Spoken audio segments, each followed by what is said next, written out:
siempre muy fuerte. Soy como el junco que se dobla pero siempre sigue en pie. Resistiré para seguir viviendo. Soportaré los golpes y jamás me rendiré. Aunque los sueños se me rompan en pedazos, resistiré, resistiré.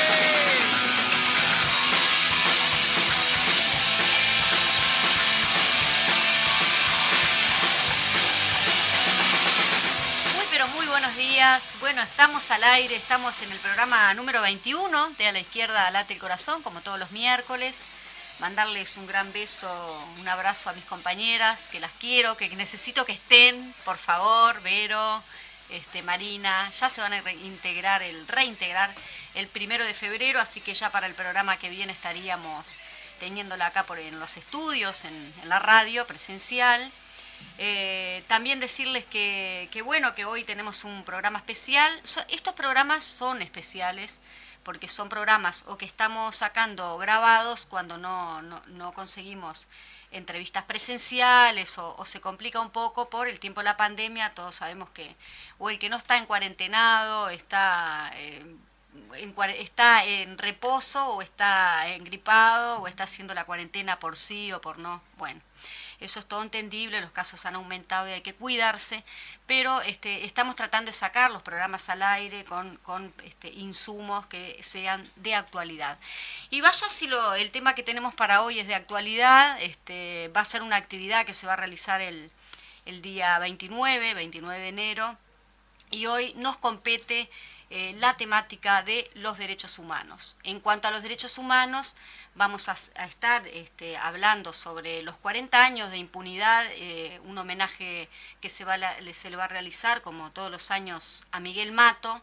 Esta actividad se va a realizar el día 29 de enero, a las 18 horas, y bueno, estarán allí presentando la actividad, hablarán Sebastián Ortiz y Verónica Mato. También habrá espectáculos musicales. Para ello, me parece que comenzar el programa con un recuento un poquito breve de quién fue Miguel Mato, porque generalmente nosotros homenajeamos a nuestros detenidos, desaparecidos, torturados, y a veces la gente los conoce por nombre y no tanto por quiénes fueron, cómo son, cómo fueron, tuvieron familia. La familia también fueron rehenes de la situación, ¿no? De rehenes del haber pensado diferente, y en ese sentido, por tener ideas diferentes a la dictadura, fueron brutalmente desaparecidos, torturados. En este caso vamos a ir con Miguel Mato. Miguel Mato tenía 29 años cuando lo detuvieron, muy joven. Nació el 4 de septiembre de 1953, nació en Montevideo. A Miguel Mato le decían el gordo Tito. Estaba casado con Irma Correa y tenía una hija que es nuestra ilustre diputada hoy por la 1001, Verónica Mato. Cursó un año en la Facultad de Derecho y Ciencias Sociales en la Universidad de la República. Era empleado de FUSNA desde el año 78. También trabajó en la Curtiembre como peón en la finca Quimiur. Bueno, fue militante clandestino de la Unión de Juventud de la Unión, la UJC, la Unión de la Juventud de los Comunistas, y del Partido Comunista, del Frente Amplio. Fue detenido el 29 de enero del 82 en la vía pública, en el horario de la tarde. El gordo Tito salió de su domicilio a las 6:10 para su trabajo en la fábrica Funza, pero nunca llegó. Hizo un contacto militante con una compañera en un café de 8 de octubre y La Ravide, a quien le manifiesta que lo venía persiguiendo una camioneta. Ante el susto de ella, Mato le dice: tú quédate y yo me voy, para tratar así de salir de la situación. A las 15:30 horas parte en dirección al Hospital Pasteur, siendo seguido por esta camioneta Volkswagen de color blanco, y después fue recluido en el centro clandestino de detención La Tablada. La Comisión para la Paz considera confirmada la denuncia sobre desaparición forzada del ciudadano uruguayo Miguel Ángel Mato, Fagián, con cédula de identidad número 1.310.662, porque ha recogido elementos de convicción conscientes y relevantes que permiten concluir que fue detenido el día 29 de enero del 82 en las horas de la tarde en la vía pública, fue llevado al centro clandestino de detención en La Tablada, el día 8 de marzo del 82 engañó a los militares prometiéndole identificar una vivienda donde se hallarían otros militantes clandestinos. Se le condujo con 4 militares de custodia en una camioneta. Sorpresivamente, al llegar a la intersección de Camino Corrales y Serratosa, intentó fugar, produciéndose un forcejeo con sus custodias. Murió dentro de la camioneta al ser alcanzado por una ráfaga de la submetralladora que portaba uno de los custodios, impactando varias balas en su cuerpo, en el cuerpo del detenido. Sus restos, según la información recibida, fueron primero enterrados en el Batallón 14 Toledo y después exhumados a fines del año 1984, incinerados y tirados al Río de la Plata. Por allí le decíamos al principio de que, bueno, conocer un poco a nuestros detenidos, a nuestros desaparecidos, a nuestros familiares, a nuestros torturados, porque en definitiva son nuestros, son memoria y bueno, y hay que hacer justicia. En ese sentido hacíamos este pequeño recuento, le estamos dando la bienvenida. Ya voy a presentar a mis invitadas. Hicimos una breve introducción que consideramos que era necesaria. A veces tenemos los nombres de los desaparecidos, de los torturados, pero no tenemos quiénes fueron, cuál fue su vida, qué dejaron, qué pasó con las personas que dejaron. Y en este caso estamos homenajeando a Miguel Mato, que reiteramos la actividad se va a realizar el día 29 de enero en La Tablada. Bueno, hablarán, reiteramos Sebastián Ortiz y Verónica Mato. Muy bien, un tema difícil para tratar, un tema complicado, pero un tema que hay que tratarlo y hay que tratarlo con la frente muy alta para que se haga justicia. En ese sentido, hoy tenemos como nuestra invitada que está acá con nosotros en los estudios, la brillante diputada de la 1001, Verónica Mato, y también tenemos a Tamara Guevara, una jovencita que está frente a mí. Ella es integrante del Círculo Ernesto Che Guevara, del seccional décima, de la seccional décima. Les damos la bienvenida al programa. A su vez ya mencionamos que tanto Vero Baliato como Marina ya la vamos a tener en el programa siguiente, pero consideramos necesario poder tener este programa presencial, recibir a Verónica. También vamos a estar recibiendo a la compañera, la que fue su compañera, la que fue compañera de Miguel Mato, y tenemos nada más ni nada menos que a la hija, hoy diputada. ¿Cómo estás, Verónica? Bienvenida al programa. Muy bien, muchas gracias por la invitación y muchas gracias por el espacio, por dedicarle, digamos, en lo que tiene que ver con la programación de la radio para hablar de este tema. Y siempre que hablen de estos temas vinculados a derechos humanos, y ni que hablar obviamente en este caso de mi padre, voy a estar. Así que gracias por la invitación. Sí, no se puede no estar, ¿no? Y los jóvenes, justamente invitamos a Tamara porque, claro, también los jóvenes parece que siempre están como medios alejados a la temática, ¿no?, de los derechos humanos, según lo que dice el común de la gente, pero eso no es así. Para eso lo tenemos justamente a Tamara presenciando y en representación nada más ni nada menos que de la UJC. Te damos la bienvenida, Tamara. Muchas gracias. Sí, para nosotras es súper importante mantener el recuerdo, que nunca se pierda los hechos, la historia, que es parte de nuestro partido y de nosotras, y es parte del Uruguay y de la democracia que tenemos que defenderla siempre. Uh-huh. A mí me interesaba también poder dar esta noticia que salió últimamente del Ministerio del Interior. El Ministerio del Interior rindió honores a Yelmiro Pereira, que murió preso en Domingo Arena por delitos cometidos en la dictadura. Se ordenó izar el pabellón nacional a media asta en la jefatura del Cerro Largo, donde el represor fue jefe en los años 2001 y 2005. Bueno, lamentable y aterrador esta noticia. Yo quiero también, Verónica, inducir también la entrevista en cuanto a, no solo como hija de Miguel Mato, porque tú bien lo decías, hay muchos desaparecidos, los derechos humanos en sí es un tema a tener en cuenta y a tenerlo permanentemente en el tapete, por así decirlo. En tu rol de diputada, ¿no? En esta herramienta que tenés de justamente ser diputada ahí en el Parlamento, ¿de qué sirve o qué has podido, en qué comisiones estás trabajando? ¿Cómo se puede avanzar en este tema que es difícil avanzar, ¿no? Va muy lenta la justicia en cuanto a los derechos humanos.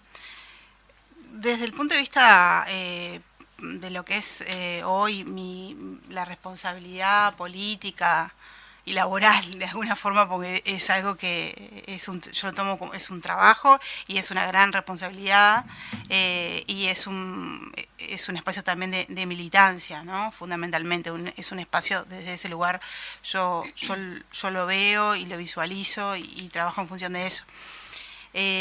Trabajo en las comisiones de derechos humanos, que lamentablemente hoy en la Cámara de Representantes es una comisión muy pequeña, es una comisión de 4 integrantes, 2 somos del Frente Amplio, y eso de decirte pequeña lo llevo al hecho de que el poco importancia que yo noto que se le da a esa comisión. Nosotros el año pasado no recibimos proyectos casi, recibimos a fin de año, y fueron 2 proyectos, uno que presenté yo y otro que presentamos con el Tano Núñez, que lo vinimos a presentar acá y hablamos que estuvimos acá invitados. Pero no hay un movimiento en cuanto a todos los partidos políticos de presentar proyectos en esa clave, ¿no?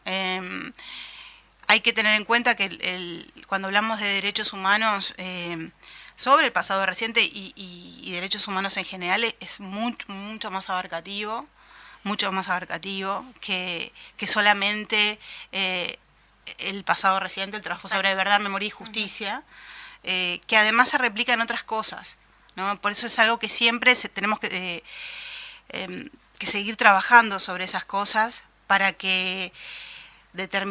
para cuando uno dice nunca más esté cargado de acciones, ¿no? Exactamente. Porque decir nunca más simplemente es muy sencillo, pero tomar las acciones como Estado, como democracia, para que esto nunca más suceda, es fundamental.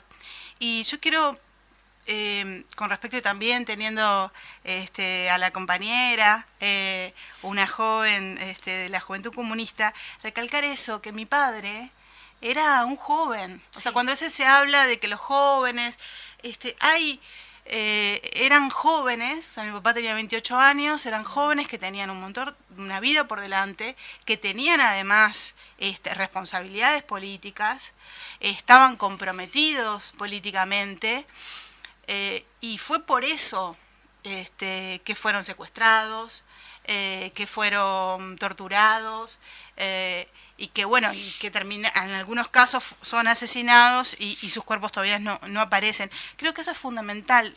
En eso creo que a veces hay algunos actores que tratan de despolitizar a lo que son los detenidos desaparecidos.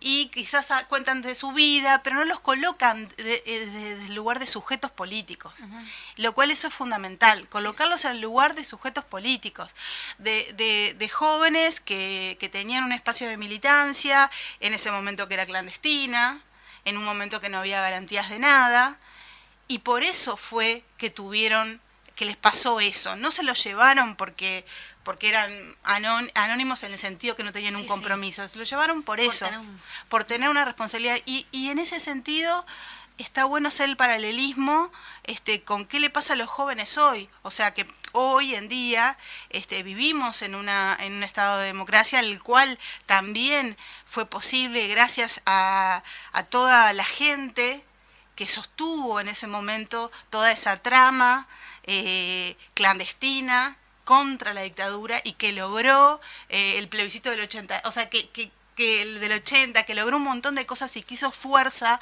a través de esa militancia para que no estuviera, para derrocar a esa dictadura. Y eso de alguna forma se ganó, y se ganó con lucha. Y lamentablemente hubieron personas que fueron asesinadas dentro de eso. Entonces cuando uno, por ejemplo, ahora que estamos trabajando para lo que es el referéndum y hay un montón de jóvenes también en eso, decir, qué suerte que vivimos en un país en democracia, donde a un joven por hacer una pintada, si lo matan, si sucede algo de ese tipo, hay garantías a nivel del Estado que uno puede reclamar. Y en ese momento era un momento de no derecho. Sí, de total desazón. Por eso, de total desazón entre militares y civiles que tenían el poder y que generaron de alguna forma lo que creo que son los cimientos de la desigualdad del Uruguay. O sea, el Uruguay desde esa época hasta ahora, más allá de que se ha trabajado mucho y en los gobiernos frente amplistas se ha trabajado muchísimo, lamentablemente la desigualdad que se generó en ese momento, que se generó con la bajada de la tablita, que se generó a través de la baja del salario real que se dio en ese momento, y después con el impacto del 2002 volvió a impactar en las economías familiares y volvió a impactar en eso, de la desigualdad, en que haya cada vez personas ricas y más pocas, y más pobres, muy pobres, y sean muchas. Entonces en ese camino, cuando nosotros hablamos de verdad, justicia, también estamos hablando de esto porque son las luchas de mi viejo, son las luchas de los jóvenes también, que están ahora, y que llevan esas banderas también, ¿no? Comentábamos con Tamara justamente de que Tamara me decía, bueno, sí, nosotros estamos muy involucrados, inclusive por el territorio en el cual está el círculo y eso, de todos los homenajes, no solo de que se le realiza a Miguel Matos, sino allí en la tablada, que lo comentábamos un poquito antes de empezar el programa, ¿no? ¿Cómo ustedes también se han involucrado en las actividades? Sí, nosotras como somos en parte de nuestro territorio vendría a ser Villa Española, La Unión, entonces estamos justamente en el territorio militando donde Miguel desapareció, y todos los años generalmente se le hace el homenaje el 29 de enero, ahí mismo en 8 de octubre y La Rabide, o en 8 de octubre y Cipriano Miró, porque está el callejón que es más amplio. Entonces estamos obviamente muy familiarizadas con su historia, siempre estamos en comunicación con Verónica, con Irma, y nada, para nosotras está muy presente y siempre cuando militamos en la feria, en 8 de octubre de La Rabia, que tuvimos el puesto por las firmas y demás, siempre también es una forma de impulsarse, porque como con todos nuestros mártires, también nos sirve para eso, ¿no?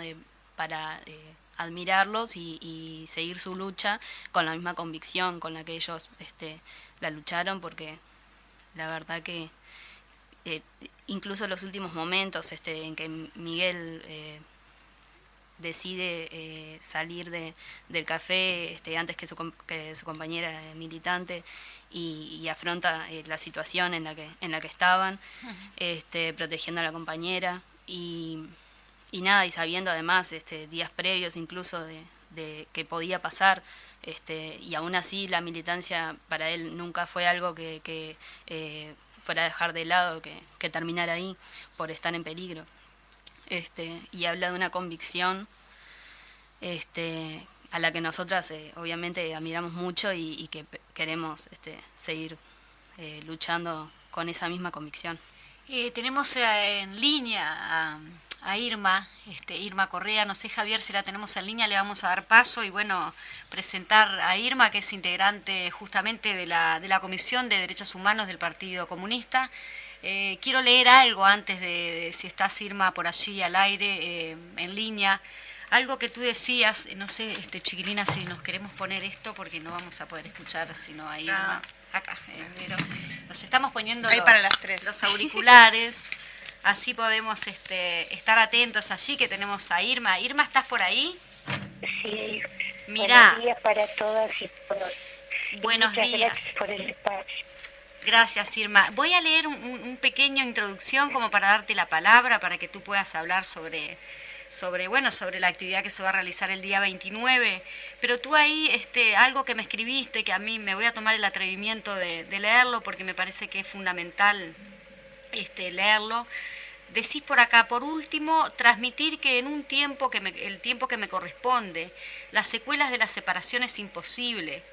Sí destacar que ser la esposa de un desaparecido no tiene figura jurídica, que nos hemos tenido que divorciar, entre comillas, de nuestros maridos sabiendo que estaban desaparecidos, que nuestros hijos, cuando necesitaban la autorización de su padre, debían de reunir al juez de menor para autorizarlo, y que cuando nos preguntan nuestro estado civil es complejo explicar que siempre seremos la esposa de un desaparecido y que eso no tiene nombre. Me pareció, bueno, me erizo un poquito al leerlo. Me pareció que en estas frases que vos me mandaste, que es obviamente muy largo, muy rico, pero quería más bien darte el pie para que hablaras tú personalmente para todas las oyentes y los oyentes, de qué tan real eso que escribiste, Irma.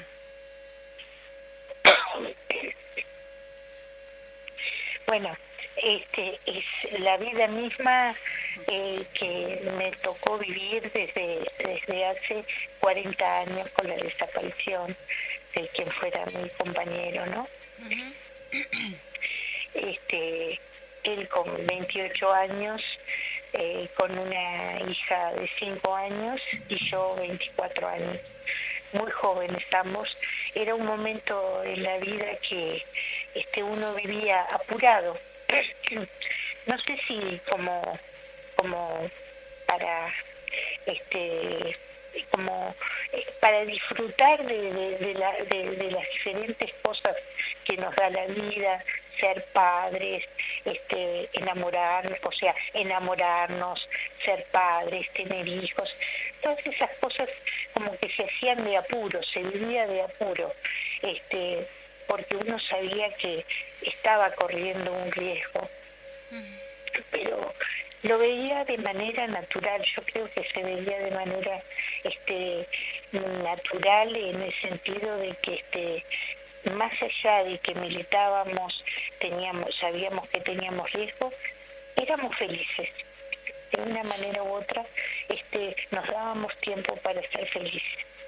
Por supuesto que la desaparición temprana de Miguel, no temprana en el tiempo, Miguel pasó todo el periodo prácticamente de la dictadura semiclandestino. Es muy difícil ser semiclandestino porque tenés una vida común, digamos, y militar, entonces se complica muchísimo la relación con los seres de tu familia y con tus amigos también, que no los que no conocen tu trabajo clandestino. Pero digo, a partir del 29 de enero, evidentemente para nosotros, quienes estuvimos, mi hija Brenda, mi suegra, que vivíamos juntos con ella, para mí fue un momento de soledad en ese primer periodo, y de desazón también, porque nosotros desde el segundo día que pudimos hicimos la denuncia. Siempre estuvimos denunciando, inclusive con familiares que teníamos en el exterior, y el silencio es el dolor más grande, porque no teníamos respuesta de nada.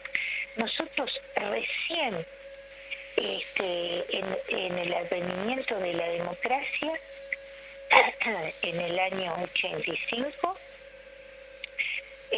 recién tuve yo, digamos, la información por un compañero que me plantea y me dice: no lo vi a Miguel, pero me preguntaron por él. Increíblemente esa respuesta para mí fue, esa información, digo, fue muy importante, porque por lo menos sabía que había estado en La Tablada, un lugar donde para nosotros era muy cercano, porque vivíamos a pocas cuadras, si se quiere, de ahí, de La Tablada. Entonces, bueno, ahí empezó otra historia, ya saber dónde estaba. Nos convertimos en investigadores, porque, digo, nadie nos, lo poco que sabemos lo hemos investigado los familiares, nosotros mismos, que hemos empezado a unir cabos, a entrevistarnos a leer archivos, a entrevistarnos con compañeros que están ahí, que estuvieron por ahí. Es decir, nadie nos trajo información. Esa información que tú dabas de la Comisión para la Paz, bueno, que fue en el año 2000, fue también un shock para nosotros. Pero a los pocos años, cuando gana, después de Tabaré, de Valle, fue con la de Valle, después cuando gana Vázquez, nos dan otra información. Nos dicen que muere en la tortura. Es decir, que eso también es ambiguo, ¿no? Hay una información de la Comisión para la Paz, y después cuando Tabaré pide informes, le dan otra información. Es decir, que tampoco tenemos claro qué fue cómo fue la muerte de Miguel. Sí, sabemos que lo secuestraron, lo mataron y no nos entregaron los restos. Por eso la consigna es 40 años de impunidad, que nos digan dónde está. Sería tan humano podernos decir dónde están los restos. Exactamente, Irma.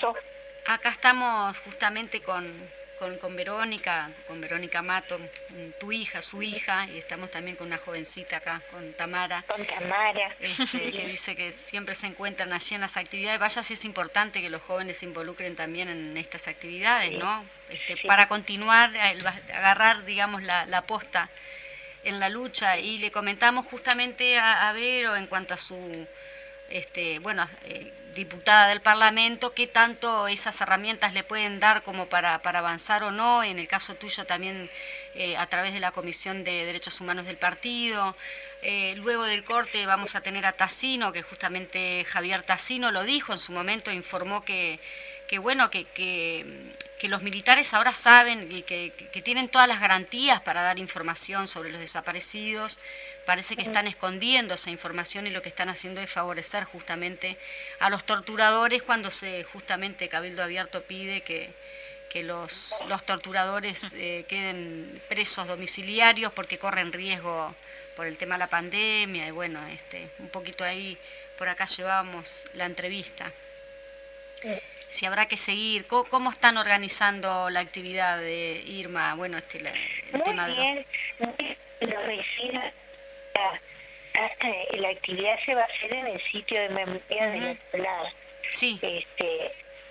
Un centro clandestino importante, digamos, donde funcionó en el último periodo Cuba. Y ahora es un sitio de memoria. Y bueno, ahí vamos a hacer la actividad, los vecinos trabajando para participar. Se van a hacer pintadas alrededor del sitio. También va a haber una actividad importante barriada por el CI en la zona, organizada por los vecinos.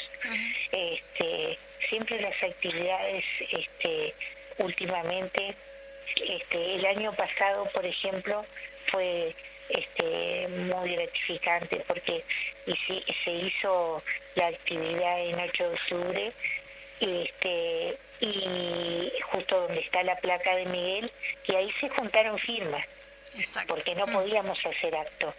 Entonces llevaban una flor y también se firmaba. Eso fue muy importante, muy gratificante, porque uno entiende que está homenajeando con militancia al compañero. Y en este caso, bueno, también se va a hacer en el horario de la mañana una actividad, una jornada por el sí en el barrio. Exactamente, Y vaya después- si es necesario eso de la campaña por el referéndum, que también tenemos a Verónica con sus Sí. vacaciones en el Parlamento, pero que igual está trabajando Sí. en los barrios para justamente Sí. levantar firmas, para convencer en este caso, o mejor dicho, no Hacer convencer, barriada, pues, sino que sí. posterior a las 800.000 firmas, conversar con los vecinos, porque también hay una ley ahí que es bastante con el tema de la seguridad y las represiones, que como lo decía bien Verónica al principio, que los derechos humanos no solo están basados o se vuelcan en cuanto a los desaparecidos, que vaya si es importante tenerlo presente, pero bueno, no permitamos que también en democracia se repriman a trabajadores porque estén haciendo, bueno, nada, luchando por sus derechos en definitiva, ¿no? Claro. Irma, estamos en la media hora, la verdad que es un tema como que daría para mucho tiempo. Me parece que te podríamos tener en algún momento acá presencial en la radio, lo ibas a hacer, pero sabemos que con las actividades que estás coordinando allí no estás viniendo. Bueno, sabemos que tampoco sos de Montevideo, que se te complica un poco también venir, pero bueno, agradecer. Me estoy guardando, ahora tengo el viernes tengo que ir sí o sí a Montevideo y tengo el sábado también toda una actividad, ¿no? Igual te estamos Entonces, invitando en el segundo bloque que vamos a tener a Javier Tassino, vamos Sí, a seguir sí. charlando del tema. Nos interesó incluir también a los jóvenes, incluir a Verónica en su doble rol, ¿no? De hija de Mato, y por el tema de los 40 años el homenaje, y también como diputada. La tenemos siempre aquí en la radio, para nosotros es un placer tenerla siempre. Sí. Bueno, un saludo a Tamara y a Vero y a Cristina también. Beso, mami. Gracias, Irma, por estar por lo menos estos minutitos con nosotros. Gracias. Chao, chao. Bueno, ahí teníamos a Irma Correa, que justamente es la compañera de Miguel Mato, fue la compañera de Miguel Mato. A cuenta de lo del tema de la 10ª, Tamara, también recordar que una flor roja para Sonia Saracho, que sabemos que militó Sí. ahí en la 10ª, Sí. te estamos dando desde al aire, y bueno, desde este programa A la Izquierda Late el Corazón, Sí, toda la solidaridad una para los compañera muy familiares. querida, muy comprometida. La verdad estamos todos muy conmocionados y bueno, estamos al firme con mantener su recuerdo como debe ser. Verónica, si te parece, vamos a un corte y volvemos. Vamos a estar con Javier Tassino y vamos a seguir ¿Cómo no? compartiendo esta instancia de reflexión, ¿por qué no?, de la historia reciente y bueno, de la historia. Vamos, Javier, al corte. Soy como el junco que se dobla, pero siempre sigue en pie. Resistiré para seguir viviendo. Muy bien, volvimos, tuvimos una pequeña pausa de la radio, volvemos nuevamente a seguir el programa hoy dedicado pura y exclusivamente a los derechos humanos, más específicamente 40 años de impunidad y homenaje a Miguel Mato. Darles un saludo nuevamente a la Vero y a Marina, que las extraño por el programa. Extraño principalmente los Twitter, los explota el Twitter que dice Marina, que me encanta. Así que bueno, estarán para el programa que viene, las tendremos por acá. Dos funcionarias suyas, Verónica. No son funcionarios, forman parte del equipo, pero Forman parte del equipo, pero sí. el trabajo que hacen acá obviamente no tiene nada que ver con el trabajo no, de... por no supuesto, está- en el no está Parlamento. vinculado, no. Bueno, muy bien. Vamos a ir con nuestro, en este caso ya sería el cuarto invitado del día de hoy.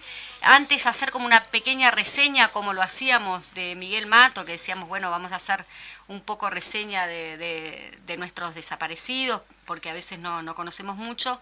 En este sentido tenemos en línea, ya tenemos al aire a Javier Tassino, pero mencionar un poquito qué es el sitio de la memoria La Tablada, ¿no? Y en ese sentido, este es un predio que funcionó, es un centro clandestino de detención y tortura, que desde enero de 1977 hasta el 83 inclusive fue conocido en la jerga militar como la base Roberto. Se estima que unos 240 personas permanecieron secuestradas allí por algunas semanas o meses. Ese lugar fue durante ese mismo periodo la sede del organismo coordinador de operaciones antisubversivas, es decir, la OCOA, dependiendo de la división del Ejército 1, y coordinó sus acciones con el Servicio de Información de Defensa, SID, y los organismos de inteligencia de la Armada Nacional, la Fuerza Aérea y el Ejército. Se presume que pudo haber sido lugar de entrenamiento clandestino de personas detenidas desaparecidas. También es posible que haya sido destino final de uruguayos detenidos ilegalmente en Argentina y trasladados clandestinamente al Uruguay en el marco del Plan Cóndor. Uno de los cuerpos hallados y recuperados en el batallón número 14 de Toledo fue el de Ricardo Alfonso Blanco Valiente, militante del PCR que fue secuestrado en el año 78, quien habría sido llevado al lugar de entrenamiento desde La Tablada, según las investigaciones históricas y antropológicas. El centro de detención de La Tablada dio continuidad al 300 Carlos o Infierno Grande.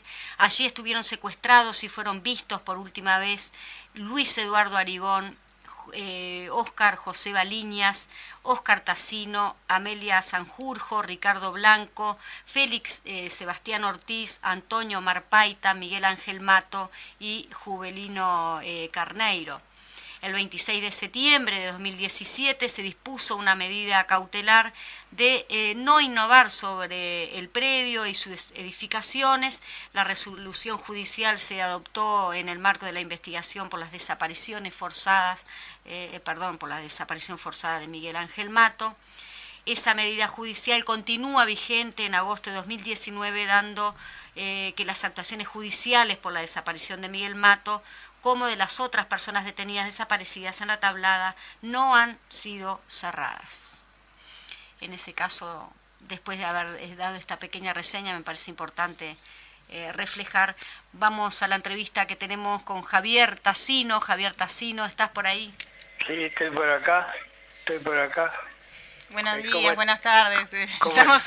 Buenos mediodías, Javier. Saludos a las invitadas, saludos para ti. Tenemos de invitada a la audiencia, nuestra joven Tamara, que ya es familiar también allí. Tenemos a Vero Mato, Verónica Mato, la diputada Verónica Mato. Y bueno, ahora te tenemos a ti, también tuvimos a Irma Correa, que nos estuvo relatando un poquito. Y bueno, ahora te tenemos a ti, estamos con este tema de tan delicado como es los derechos humanos y bueno, seguir en la lucha. ¿Cómo te encontrás parado en esto, Javier Tassino, y principalmente en la actividad a realizarse Bien, me encuentro bien. Estoy saliendo ahí de unas nadas que tuve, estuve como un mes, y bueno, me estoy reponiendo, y bueno, me parece bien. Hiciste una muy buena reseña.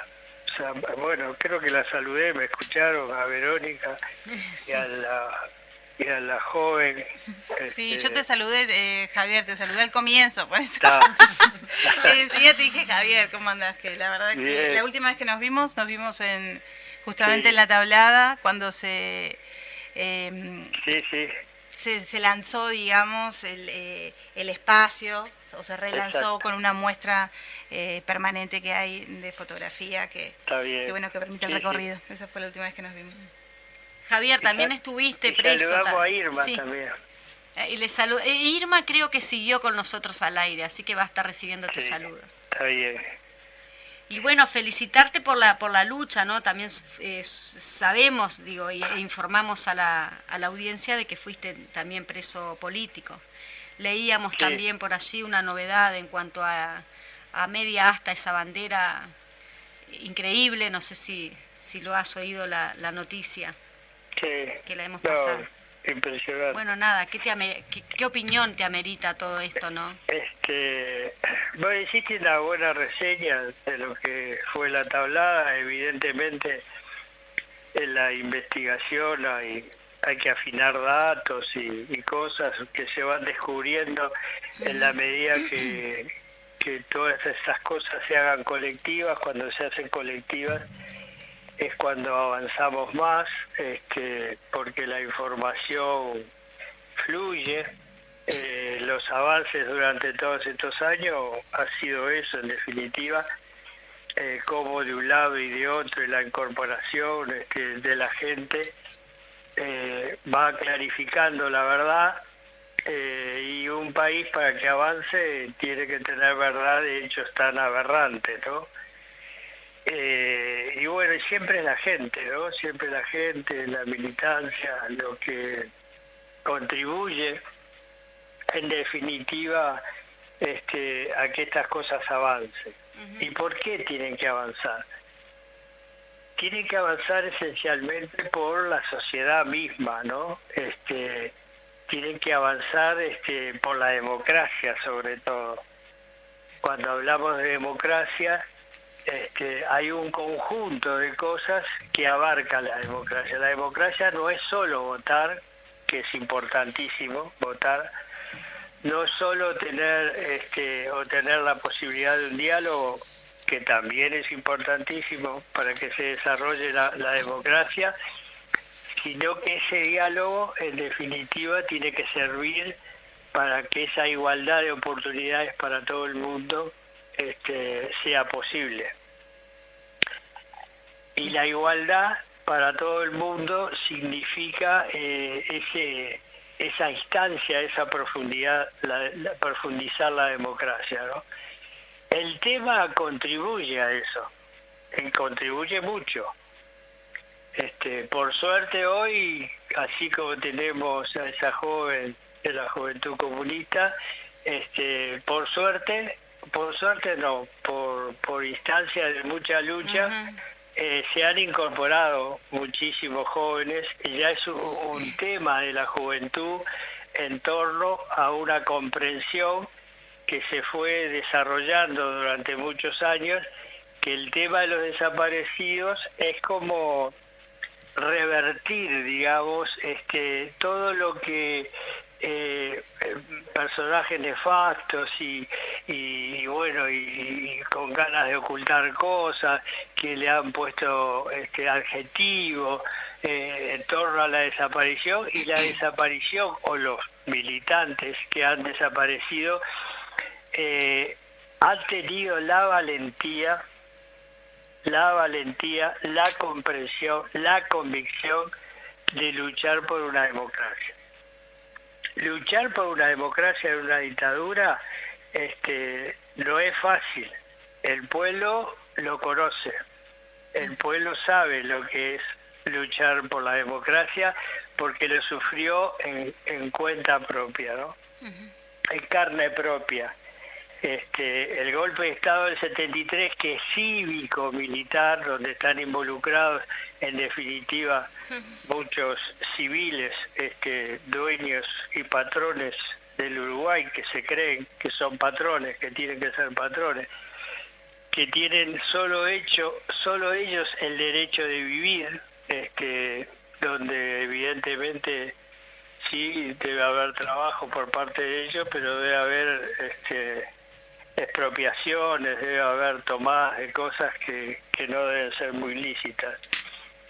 Entonces el tema contribuye a esto, a que esa gente que luchó por restablecer la democracia, porque seres nefastos fueron capaces, en definitiva, de violar la Constitución y de violar todo lo que se le ponía en el camino, desde el punto de vista de las persecuciones, desde el punto de vista de las clausuras de los partidos políticos, desde el punto de vista de los presos, que fueron miles, desde el punto de vista del sufrimiento de la gente, de los familiares de los presos, de los familiares de los perseguidos y de ellos mismos por todo lo que pasaban, porque también se pasó muchísimo en ese sentido, fueron momentos muy difíciles para la gente, y lo que tenemos que tratar de seguir revirtiendo eso, que eran seres que tenían familia, que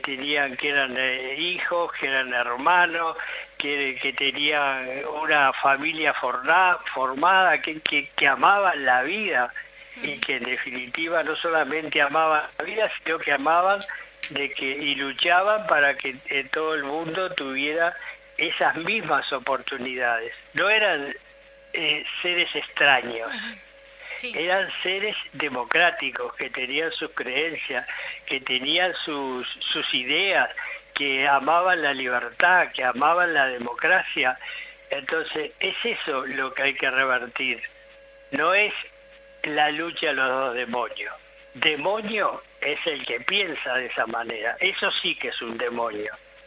Demonio es aquel que decía en un programa de televisión, son 6 desaparecidos, 6, 7, de un tono chabacano, y después cuando le tocó gobernar el país, se quedó con cosas, se apropió de cosas que no se las tenía que haber apropiado.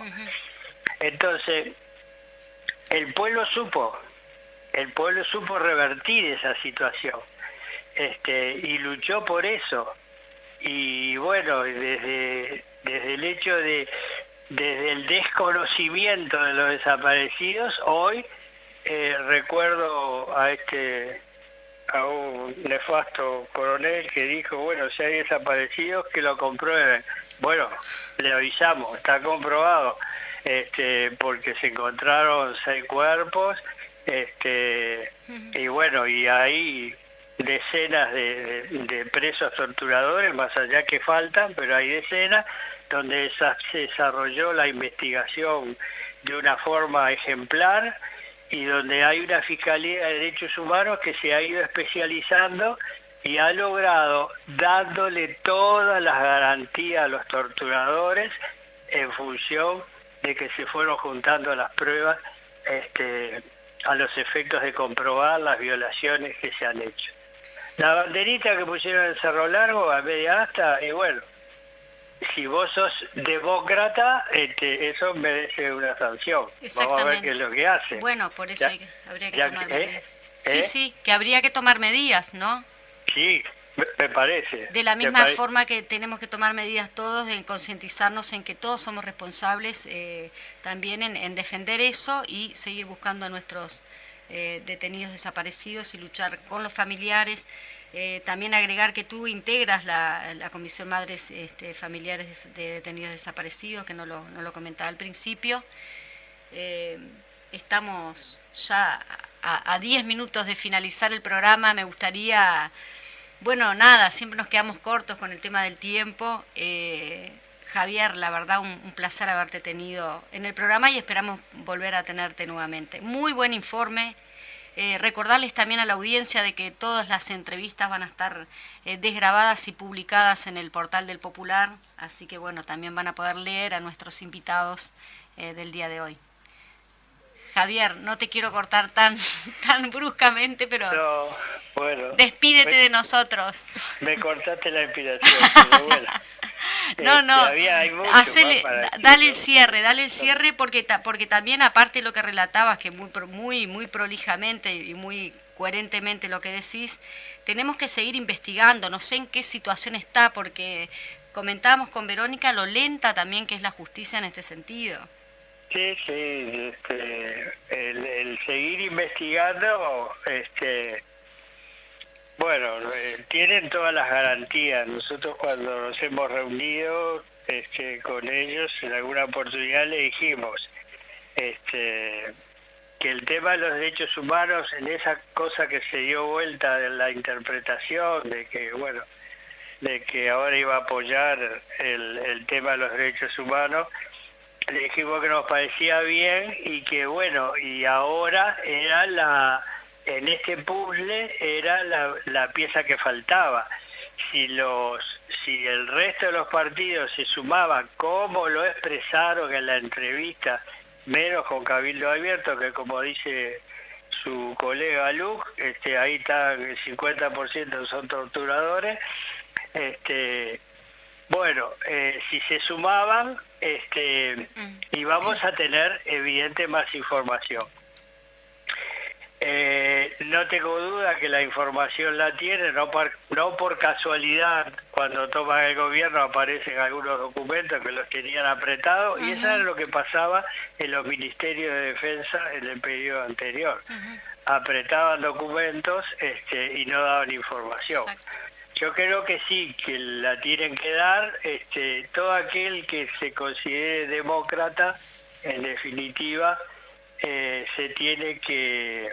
Ayer escuchaba una intervención del ministro de Educación sobre el Holocausto y sobre el museo, y bueno, y ahí sí había que, en fin, investigar, profundizar, estar en contra. Bueno, es la misma situación en otro contexto en Uruguay.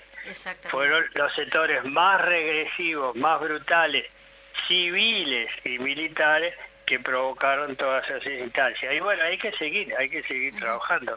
Hay que hablar, el acto que se va a hacer el 29 en la tablada, y bueno, y las sucesivas cosas que se van a hacer, apoyar, unir fuerzas sobre un objetivo común, y bueno, y el 27 votar bien, votar por sí. Justo íbamos a finalizar con eso. Óscar, para nosotros es un placer, y estás invitado, estos micrófonos están abiertos para cuando tú desees Bueno, tus testimonios tan ricos. Cuando ustedes me inviten... Yo te invité presencial y no te pudiste venir, estás con nanas, te estás recuperando. Estoy recuperándome, ayer tuve un análisis de sangre, pero estoy bien. Sí, claro. Ahora estoy mejorado.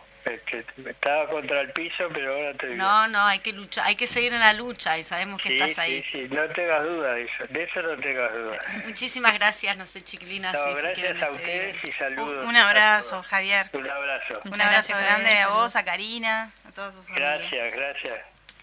Muy bien, ahí teníamos Tassino, estuvo con nosotros.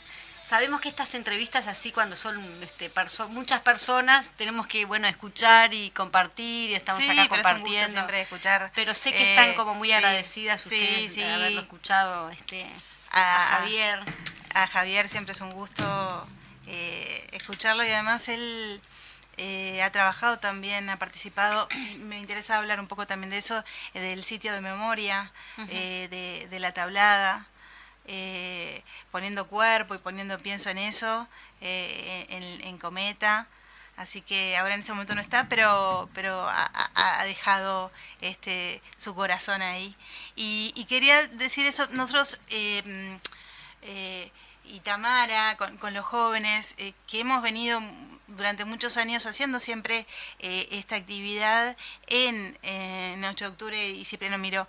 Y bien, este año nos pareció importante hacerlo en el sitio de memoria, justamente porque, como te decía, el sitio de memoria abrió una fotogalería, se está estructurando, digamos, para crecer y funcionar como sitio de memoria, y es fundamental en esto también, vinculado a derechos humanos, a Nunca Más Terrorismo de Estado, que se trabaje desde los territorios, que es una palabra muy linda, que siempre significó trabajar en los barrios y en los lugares donde suceden, no desde las centralidades, que creo que es fundamental en estos hechos también, que las cosas no pasen por 18 de julio solamente. Exactamente. Que pasen en los lugares donde sucedieron. Por eso nosotros ese día, en la mañana, vamos a estar recorriendo el barrio, haciendo una barriada, informando de esta actividad a los vecinos, y tenemos un audio que dice: un vecino de conciliación, porque mi padre era eso también, un vecino de un barrio que salió a trabajar, como mucha gente sale a trabajar a las 6 de la mañana, tenía que tomarse 2 bondis en ese momento, salió a pelearla en su trabajo, y también, como decía mamá, esa doble vida que se tenía que tener, porque no es como ahora que los jóvenes, vos sabrás, tienen que estudiar, no sé qué, si les dice un amigo, no, ahora voy al círculo militar y tal cosa, y es algo que se permite. En ese momento vos te jugabas la vida con un montón de gente que no sabías ni cómo se llamaba, y no sabías cómo se llamaba justamente para defenderla, para protegerse entre ellos, ¿no? Y tiene que ver con la clandestinidad. Entonces en este año decidimos hacerlo ahí, en el barrio. Estamos trabajando con la gente por el sí, obviamente. Y uno dice, bueno, ¿qué tiene que ver? Tiene muchísimo que ver. Y creo que la mejor forma de recordar y homenajear a un militante es militando. Claro, y te lo digo como hija. A mí me sana un montón. Me sana un montón porque es un día difícil para mí, es un día difícil para mamá también, para la familia. Pero vos sabés que el hecho de decir estoy militando es como que me llena de lo que me dejó mi padre. Continúa su libro. Claro, de eso de decir, bueno, activamente, porque una persona que dio todo, que dio su tiempo, que dio su vida, en momentos muy difíciles, y bueno, y es una forma, creo que es la mejor forma de recordarlo, caminando, recorriendo, hablando con la gente, que eso es también militar y formaba parte de lo que era la militancia clandestina. Exactamente, lo decíamos justamente al principio, estás de licencia, vacaciones, pero licencia, digamos, en el Parlamento, pero militando siempre. Verónica, un ejemplo. Yo creo que todos los parlamentarios tendrían que hacer lo mismo. Bueno. Tamara, por suerte la bancada, por suerte, y lo digo con orgullo, la bancada, no, pero no lo digo porque no soy de pasarle la mano por el lomo a nadie, si no lo merece, pero la verdad es que la bancada 1001 es una bancada muy trabajadora en ese sentido y se remanga cuando se tiene que remangar, porque es así, porque todos entendemos en ese sentido que es un espacio de militancia y de responsabilidad en ese sentido, y con lo cual obviamente uno tiene que dar cuenta a sus compañeros, y eso es fundamental. Saludamos a todos los sitios de la memoria, a todos lo que hay alrededor, en todo el país, como lo decías, descentralizar, los barrios, todos. Saludamos a todos los sitios de la memoria, saludamos a Marina, a Marina y a Verónica Baldeato, que nos acaba de mandar un mensaje que lo leímos allí, que recién se reintegra, también estuvo en cuarentena con COVID. Y Tamara, nos estamos despidiendo también de la UJC, de alguna manera también los micrófonos de esta radio los lunes tiene la voz de los jóvenes, y nos interesaba igual que estuvieras también acá en A la Izquierda Late. Muchas gracias por el espacio. Para nosotras, además por el Círculo Che Guevara particularmente, es muy especial hablar de Miguel y nada, seguiremos en la lucha por los detenidos desaparecidos políticos y por la democracia, y obviamente vamos arriba al sí. Dejale un mensaje a los jóvenes para que se involucren con el tema de los derechos humanos. Bueno, obviamente es parte de nuestra historia y es parte de seguir profundizando la democracia, porque si los olvidamos estamos dando un paso atrás, y eso no puede pasar. Obviamente los derechos humanos hay que defenderlos, y no podemos olvidarnos de quienes incluso dieron la vida por esta lucha, y que gracias a eso estamos en la garantía de derechos que estamos hoy, que la tenemos que defender para que continúe así. Y obviamente el referéndum es muy importante en ese sentido, así que nada, vamos a seguir con la militancia por el sí, a full, que es lo que nos ocupa hasta el 27 de marzo. Bien, saludamos a todos los programas de radio: lunes La Mecha, martes Voces de Montevideo, miércoles A la Izquierda Late el Corazón, y tenemos luego de este programa Voces del Interior, con corresponsales a nivel de todos los departamentos. Luego tenemos los jueves Cultura en Casa, los viernes el Popular en Radio, e invitamos a todos a 40 años de impunidad, homenaje a Miguel Mato. 29 de enero, 18 horas, hablarán Sebastián Ortiz, Verónica Mato, y habrá espectáculos musicales. Nos estamos despidiendo un poquito pasados, pero gracias Verónica, gracias Tamara por haber estado. Muchas gracias. Chao, chao. Cuando en mi moneda salga cruz, cuando el diablo pase la factura, o si alguna vez me faltas tú.